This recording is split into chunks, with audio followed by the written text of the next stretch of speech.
অরুণাচল প্রদেশ অঞ্চলে ভারত চীন সামান্য ম্যাকমোহন লাইনের প্রায় 40 কিলোমিটার উত্তরে তিব্বতে অবস্থিত লুনজে বিমান ঘাঁটিতে 36টি শক্তিশালী বিমান শেল্টার, নতুন প্রশাসনিক ব্লকসহ আরও স্থাপনা নির্মাণ সম্পন্ন করেছে চীন। এনডিটিভির প্রতিবেদন অনুসারে অরুণাচলের কৌশলগত শহর তাওয়াং থেকে প্রায় 107 কিলোমিটার দূরে লুনজেতে নতুন শক্তিশালী শেল্টারগুলো নির্মাণের ফলে যুদ্ধবিমান এবং প্রচুর ড্রোন মোতায়েনের বিকল্প সুযোগ পাবে চীন।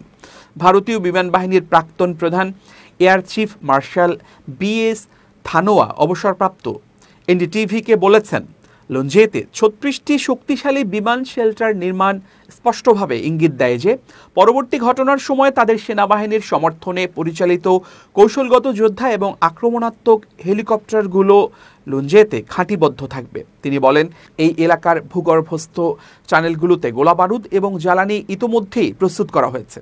ধানোয়া আরও বলেন, 2017 সালে ডোকলাম ঘটনার সময় আমি আমার কর্মীদের বলেছিলাম, তিব্বতে পিপলস লিবারেশন আর্মি এয়ারফোর্সের সমস্যা বিমান নয়, বরং মোতায়েন। আমি তখন ভবিষ্যৎবাণী করেছিলাম, যেদিন তারা তিব্বতে তাদের বিমান ঘাঁটিতে শক্তিশালী বিমান শেল্টার তৈরি শুরু করবে, সেদিনই তারা আমাদের সঙ্গে যুদ্ধের প্রস্তুতি নেবে। এতে করে তিব্বতে তাদের অর্থাৎ চীনের মূল দুর্বলতা দূর হবে। ভারতীয় বিমান বাহিনীর প্রাক্তন vice chief air marshal Anil Khosla বলেন, এই বিমান ঘাঁটিগুলোর নির্মাণ ও আপগ্রেড ভবিষ্যতের চীনা যুদ্ধ পরিকল্পনাকে সাপোর্ট দিতে পারে এবং ভারতের জন্য গুরুতর কৌশলগত হুমকি হতে পারে। তিনি আরও বলেন, লুনজে এসব আপগ্রেড আঞ্চলিক নিরাপত্তার জন্য গভীর প্রভাব ফেলবে, বিশেষ করে 2020 সাল থেকে চলমান ভারত চীন সীমান্ত অচলাবস্থার প্রেক্ষাপটে। 36টি শক্তিশালী বিমান শেল্টার তাদের সম্পদ মজুত করতে, ঘনীভূত আক্রমণের ঝুঁকি কমাতে এবং টেকসই অভিযান পরিচালনা করতে সক্ষম করবে।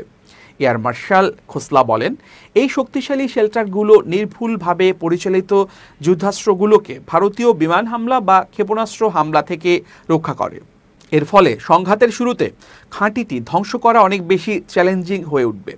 মার্কিন প্রেসিডেন্ট ডোনাল্ড ট্রাম্পের ভারতের ওপর আরোপিত 50% শুল্ক নিয়ে উত্তেজনার মধ্যে সাম্প্রতিক সময়ে বৈরিতা পাশ কাটিয়ে নয়াদিল্লি বেজিং সম্পর্ক উন্নয়ন করে চলছে। এমন সময় এনডিটিভির প্রতিবেদনটি সামনে এলো। এএফপির প্রতিবেদন অনুসারে বিশ্বের সবচেয়ে জনবহুল এই দুই প্রতিবেশী এখনও কৌশলগত দিক থেকে প্রতিদ্বন্দ্বী। আঞ্চলিক প্রভাব বিস্তার নিয়ে তাদের মধ্যে শীতল প্রতিযোগিতাও চলছে।